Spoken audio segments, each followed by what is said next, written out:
Thanks for tuning in to As We See It with Phil Hulett and Friends. And we have a new friend in the studio today. He's actually an old friend of mine. Back in the 80s, there was a big vacuum in radio, to say the least. Perhaps the biggest selling concerts and one of the largest selling categories of music out there at the time was the hardest rock, the heavy metal, right, the hair bands, the thrash bands, and all of that. And a little radio station with about 1,400 watts of power in Long Beach decided to switch over and became pure rock KNAC on the 105.5 on the dial. It's something else now. But it transcended being a Long Beach radio station and became a kind of the moniker for a lifestyle for the metalheads all around the world. It was the mouse that roared. In fact, at one time, I think there were more KNAC T-shirts sold in Tokyo than there were in Southern California. And Ted Prichard here, who's in the studio filling in for Jay today, was for many years the morning drive jock on the station, and he went by the name Thrash Pie. Yeah, well, which was a nickname for Thrasher. Correct. Yeah, and you were wildly popular at the time, and you'd come from Florida, or was it North Carolina? No, I came from Florida. Actually, both. So I was moving up and down the East Coast, and my first recollection of the KNAC whole thing going on was a friend of mine brought me out here just to visit, just to visit. He said, "You got to hear this little station," and he flips the station over to 105.5, and bang, coming out of there is Judas Priest and Iron Maiden, and all of the core bands that were the KNAC thing. And he said, "You got to listen to this. There's this chick on now. She's called Mary the Maniac. There's Filthy Phil. Don't know who that was. No, I have no clue who that was. And Long Paul and the Leather Nun and these names. And I just thought, that's fun. What theater? What great stuff."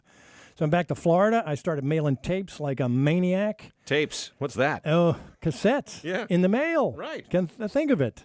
And lo and behold, 6 months, 7 months later, bang! Jimmy Christopher, the program director, called me and says, "Can you start Monday? Yeah. Can you come out?" And you got out Tuesday, I think. Something like that. I loaded the car with everything that I had, which was basically clothes and the rest is history. You became a mythological creature in Southern California with the metalheads, and wherever you went, you were everybody's favorite guy. It was nuts. I looked at it as theater. I had just a grand time doing it. On the way out, driving over the desert, I thought, what am I going to do? Yeah. And I thought, well, it's character work. It's acting. It's fun. Yeah.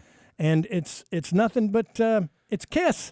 Think about Kiss. Sure. Create characters and go nuts. Yeah. And that's what I did. And you did. And you had a whole cast of characters, and you had people that would call you up, and you did the appearances at the nightclubs and introducing the bands on stage. Oh, boy. Yeah. It was all work, huh? Oh, boy. Going to bed late and showing up to work early. Dude, I get home at 1 or 2 in the morning, get up at 5:30, drive like a maniac to get to the station and get there at 1 minute before and open the microphone. How you doing? Yeah, and here you go. Now, you haven't done a whole lot of radio since then. No. I retired. I'm living at the beach, as they say. There you go.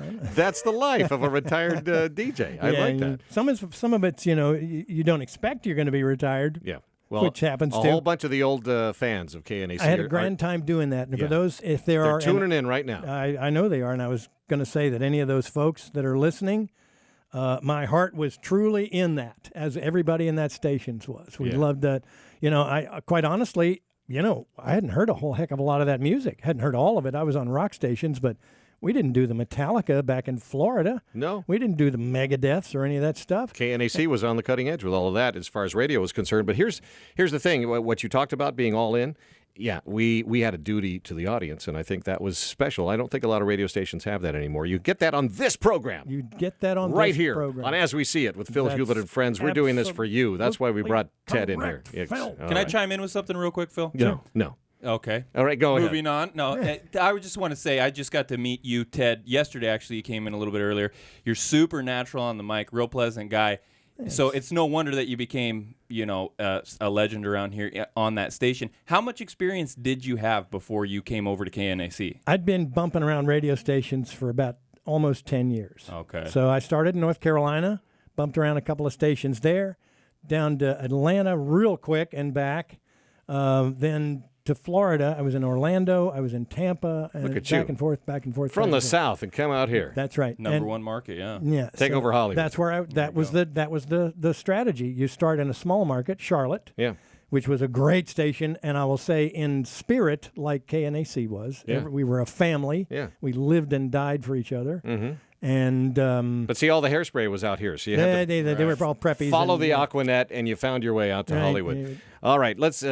Great to have you here. We're going to have you back Thank on you. Monday as well, and you're doing a great job filling in, and I appreciate it that Thanks. you're here.